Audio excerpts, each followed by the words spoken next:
Hello once again, our most developed student. My name is Confident and welcome to our 24-minute lesson. This is the ultimate guide in maths, science, career guidance, as well as a sneak peek into my personal experiences. This is a channel designed with you in mind. Let us dive into today's lesson. Hello once again, our most developed student. My name is Confident and welcome to the ultimate guide for grade 9 maths, where I'm looking at the term 1 work, and we've been looking at this guide. And I will encourage you, if this is your first time coming in contact with these videos, we have got a lot of videos that we've been looking at the whole numbers. We looked at the prime numbers, which is this part. We looked at the ratio and rate, where we looked at speed, distance, and time. We went on to look at lots of examples, and also with that we looked at even more examples on rate and ratio. And in this part I'm looking at some higher order questions. Sometimes you face, time and again you find yourself faced with that kind of a difficult question, but still you don't have to throw the towel and give up. You can still try to solve them if you come across such. So this is the section where I'm looking at that part. For example, let's look at this question. It says a shop sells 2 soft drinks, Physical and Berry Spark. Their prices are in the ratio. The price of Physical is to the price of the Berry Spark, and then they give you that ratio, which is 3:4. They say you buy 5 Physicals and 7 Berry Sparks and pay a total of 52 Rand 89 cent. Then it says, what is the price of each drink? It looks a bit tricky here, but the first thing is to look at the ratio. Remember, they are saying here you have the Physical is to the Berry Spark. Alright, so now, and they gave you the ratio is 3:4. So let's take this in here and say this is what you are given. This is the ratio you are given. But now what they're trying to say is the ratio here is 3:4, meaning if we can make an example to say for every 3 Rand of Physical you spend 4 Rand on the Berry Spark. You understand? So which means now if you can assume, or we can say here, so we can come here and say let the price of Physical be equal to, since the ratio is 3, we can make it 3K, and we can say let the price of, this one is Berry Spark, we can let it equal to now what? 4K. I think that. So these are the prices, and you can see that if we go back to the ratio, if you say 3K is to 4K, and then you can see that we can take out the K's and you still remain with 3:4. Are you understanding? So we can say let the price be that. And then they told us now that if you buy 5 of Physicals, so if the price of Physical is 3K, now 5 of them will be 3K times 5. This will be what? The Physical. I think that. And the next one will be 4K times 7. They said you bought 7 of the Berry Spark. So this is when you add these together to say what is 3 times 5? It's 15K. What is 4 times 7? It's 28K. So when you add these, they said what did you spend? You spent 52 Rand 89 cent. So that is where it's 52 Rand 89 cent. So that's why we say it was a little bit of a question that needed you to kind of think outside the box, but this is where everything was coming from to bring up this equation. But remember, before the equation, the aim was to remember, or to come up with, from this ratio they have given you, to say if it's 3:4, now if I can say let that price, you put a K there, you put a K there, and then when you're adding, it then adds up to say, I mean, when you multiply 5, because the the units that he bought is 5 and 7. It's not consistent numbers. So the 5 and the 7 led to this 52.89. That's why you are adding here to say 15k, which is the 15 times the price. 5 times the price of each and 7 times the price of each. So now when you do that, you add now 15 plus 28 there, and if you can do that to say 15 plus 28, it gives you 43. So you are going to say 43k, because you are adding here, it's k and k, so you are adding 15k plus 28k, then you get 52.89. So what are we doing now? We are solving for k. Now remember, 43, there is a dot here. 43k means 43 times k. Now if you want to get rid of this 43, remember in equations you divide both sides. What you do on the left, you do on the right. You divide by what you don't want, which is this 43, and also here I divide by that. So what it means is the same as saying here 43 times k, hence like previously we're dividing by this 43. So I'll be left with k to say what is my k, and if I can divide there to say 52.89 divide by 43, it gives me 1.23. So now, which means if my k is 1.23, I can come here to say, remember we said let the price of physical be 3k. Now I know that my k is what? My k here is 123. So you can say the price there will be 3 times 1.23, and the price here will be 4 times 1.23, because we have to now find the actual price. So the price here, if you multiply 3 times 1.23,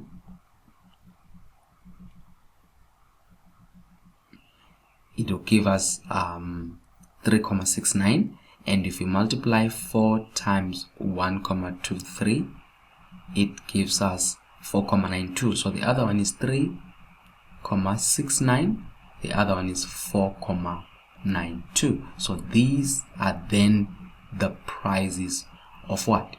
Of the berry spark, and the prices of what?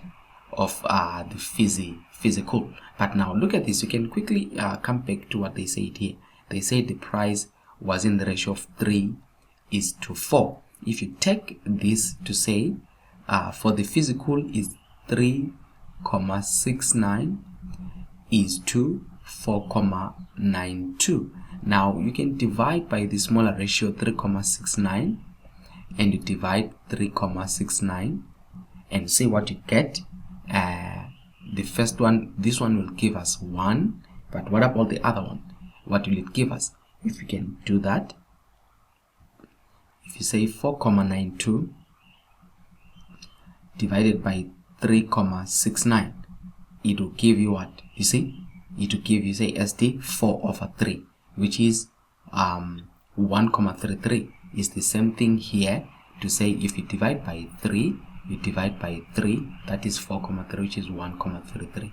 So it maintains that ratio. So in as much as the questions can be a little bit confusing, but this is the way you can try to follow such a given question in the exam. Let's look at another question here. As we said, we are looking at some of these higher order questions they can bring. It says a playground is in the form of a rectangle with the length 1 meter long, with the length 1 meter longer than the breadth. A new rectangular playground is planned that will be 3 meters longer than the original length and with a breadth 1 meter shorter than that of the original length. Determine the difference in perimeter of the two playgrounds. Again, here you need to sketch. They are saying you have a playground in the form of a rectangle. So let's start with the playground. The first one, you have it in the form of a rectangle. Let's say this is the playground. Now in this playground, they are saying is in the form of a rectangle with the length 1 meters longer than the breadth. So let's say here we start by saying let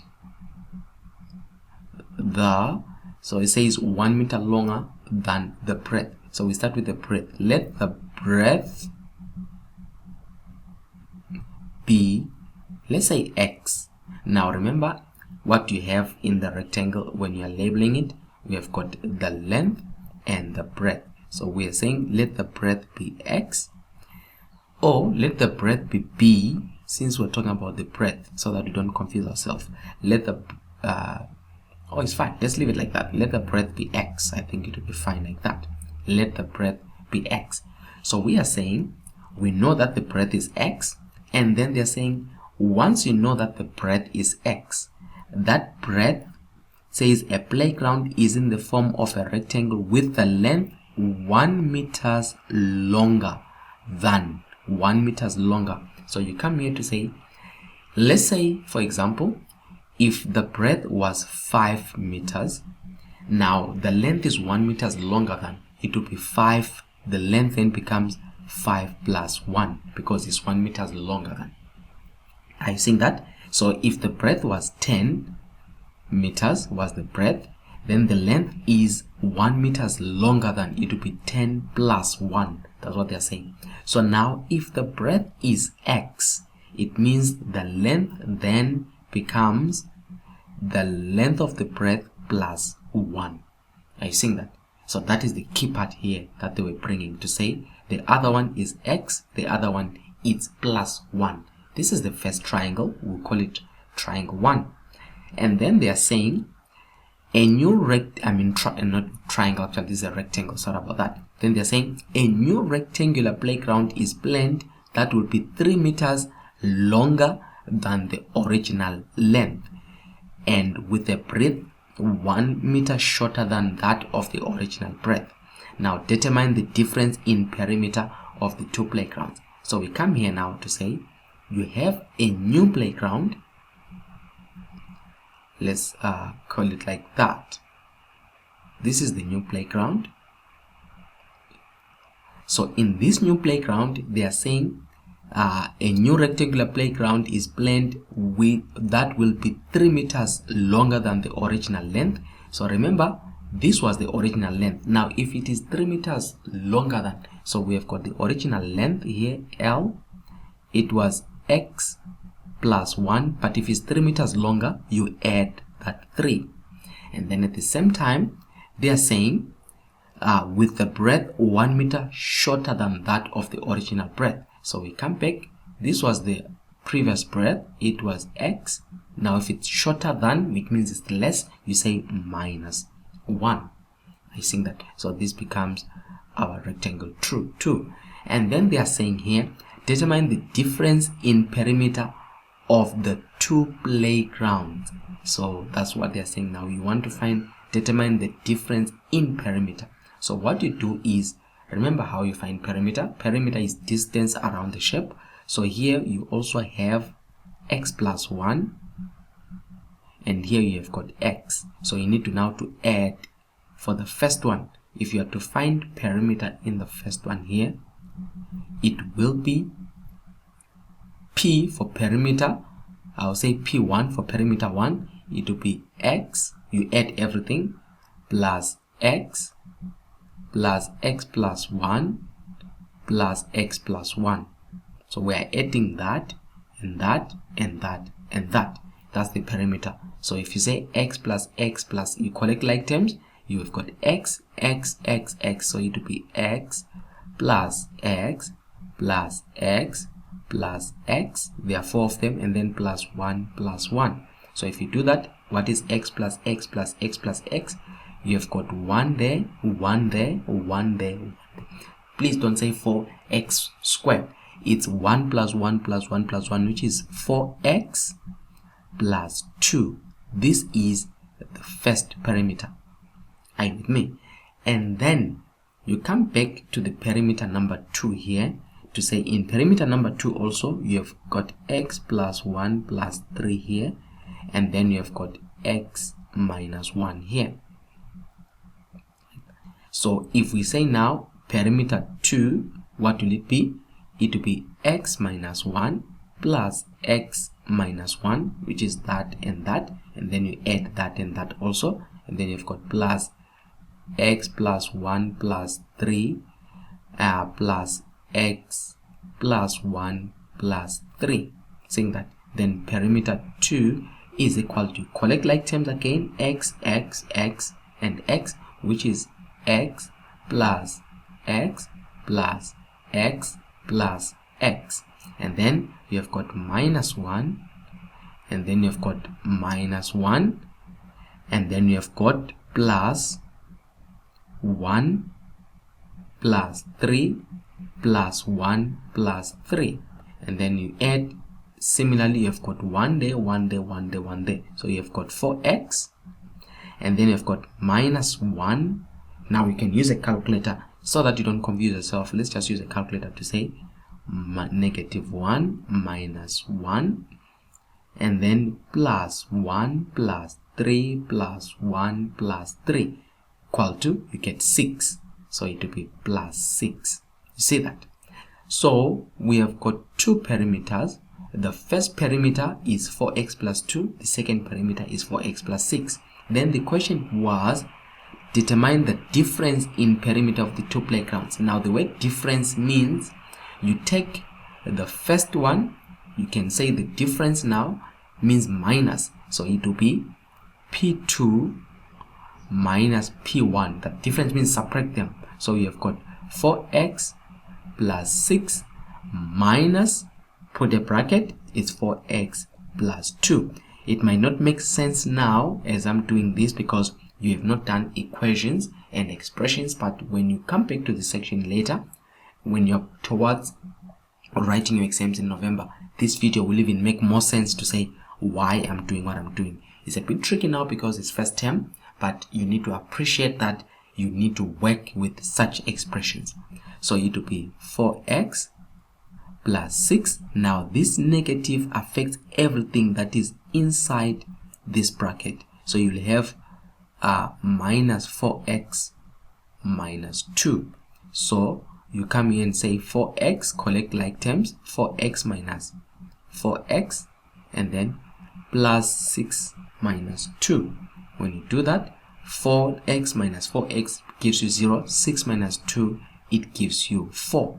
And the question here was, if you look at it, it says determine the difference in perimeter of the two playgrounds, and the difference there was 4. So this is the difference in perimeter. Alright, so we've done the first two questions, and this is how you can approach them.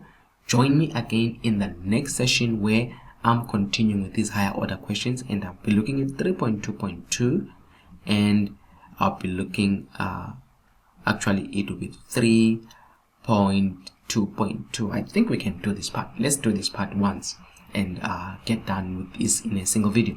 Look at this. It says Henrietta and her friends Yvonne and Kimberly own a clothes manufacturing business together. Henrietta owns 1/4 of the business, Yvonne owns 0.4 of the business, and Kimberly owns 35% of the business. The rest of the business is owned by the bank. Then it says how much of the business is owned by the bank. So you've got three friends, Henrietta, Yvonne, and Kimberly. See that? There are three of them. You've got Henrietta, you've got Yvonne, and Kimberly. Now here the only part they confused you is they gave you in different forms. They say Henrietta has got 1/4 of the business, Yvonne has got 0.4% of the business, and Kimberly has got 35%. It's possible to put everything in here either as a fraction or as a decimal. Suppose we want to put it as a decimal. So if I put it as Henrietta represented by H is 2, Yvonne also, okay, let's not put the ratio here. So Henrietta in decimal they say 1/4, but if you look at the calculator here, what is 1/4? So it will be 1/4 equal to, you see, that is what 0.25% of the what of the business. Or rather, let me actually change everything into percentage. It will be actually simpler. I will explain why I'm changing into percentage. So he owns 1/4 of the business. So what you're gonna say for Henrietta, it will be 1/4 times the business in total. That will make things easier. The business in total, remember, has 100% shares. That's the maximum shares you can have. So now for Henrietta, they say he owns 1/4 of the business, which means you're going to say 1/4 of what? Of 100% shares. And if you do that, you get what? I think it would be 25%. I think changing everything into percentage simplifies everything. So it's 25%. So there are different approaches here, but this can make things easier. So Henrietta has got what? 25% of the business. Then what about Yvonne? If we look at Yvonne is equal to, then they say Yvonne owns 0.4. But now if you say 0.4 is equal to, now the calculator, if you just say 0.4, it will give you the simplified form here and say, what does 0.4 mean? So you say 0.4 equal to, do you see what the calculator does? It can give you in what? In fraction. But in actual fact, what the calculator did is you are going to say 4 divided by 10, because this is 4/10. So it gives you 2/5. So you're going to say 2/5. You multiply also by 100. Or it was also fine to say 0.4 times 100 here. The answer was still going to be the same. So if you do that here, and let's do multiply that to say 0.4 times 100, you see we're getting 40. If you say 2/5 and you multiply by 100, it was still going to give you 40. You see that? So 40% here and 40% here. Remember, this is the percentage, so you can put percent to say you are converting everything into what? Into a percentage. So which means Yvonne, what does Yvonne own? Yvonne owns 40% of the business. And then they are saying Kimberly owns 35%. You see, they simplified it there. So you can say Kimberly here is equal to 35%. Now, as we said, the total that a business can own is what? Is 100%. Now, if you add what Henrietta has, what Yvonne has, and what Kimberly has, you're going to say the shares of friends. See, it will be 25 plus 40 plus 35, so that we can see what does it give us, so that we can also have an idea how much does the bank own. So you say 25 plus 40 plus 35. It gives us what? Let me add again. It's 25. If you do that, it will be 25 plus 40 plus 35 equal to 100, which means it's 100%. So what it means is, here the question is how much business is owned by the bank. You can see already these friends have got 100%. Then you can say the bank owns 0%. There is nothing owned by the bank. Why? Because already the ladies are owning what? 100% of the what? Of the business. And then they are saying, if the ladies decide to sell their business for 250,000, how much money will each of the ladies receive? That's where the part is. Now they decide to sell their business for 250,000. How much money will each of the ladies receive? So you come here and say, from the same percentages, you are going to say, okay, this Henrietta, he has got 25% of the business, so the money that is going to have, it will be 25 over 100, then you multiply by 250,000.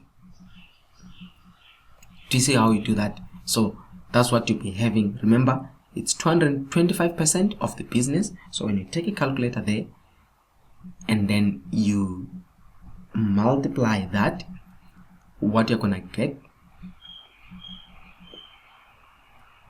is 25 over 100, and then you times 250,000, and then it will give you 62,500. So you will be having 62,500 of the business. You do the same thing.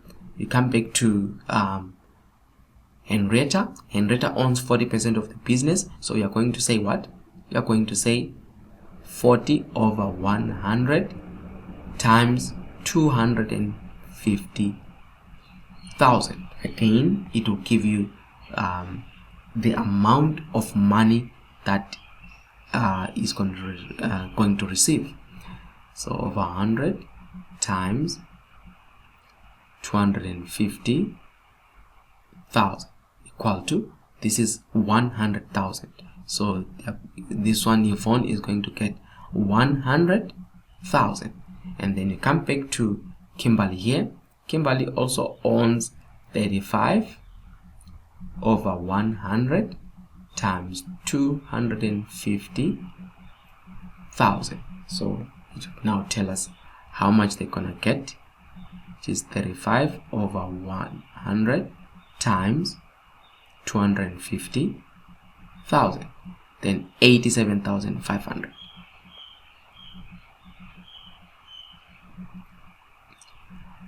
So you see, this is the monies they add. Now if you add all these monies, 87,500, 100,000 and 62,500, it must give us back to what? 250,000. So if I say 100,000 plus 87,500 plus 62,500, if I add, it gives me back that 250,000. So this is how you could have also approached that. As I say, I was moving a little bit faster, but I would have loved to do this question much slower, and so that you can get the gist of it. But this is one way it could have been done. Another thing you could have done here on these percentages, instead of going through the percentage, what you could have done was to work on decimals, whereby already you have got 0.4, and then you ask yourself, what is the 35% here? So the 35%, you're going to say 35 over 100. If you divide, you get 0.35. Are you seeing that? And then 1 over 4, if you check with your calculator, 1 over 4 is 0.25. So now, what is the trick here?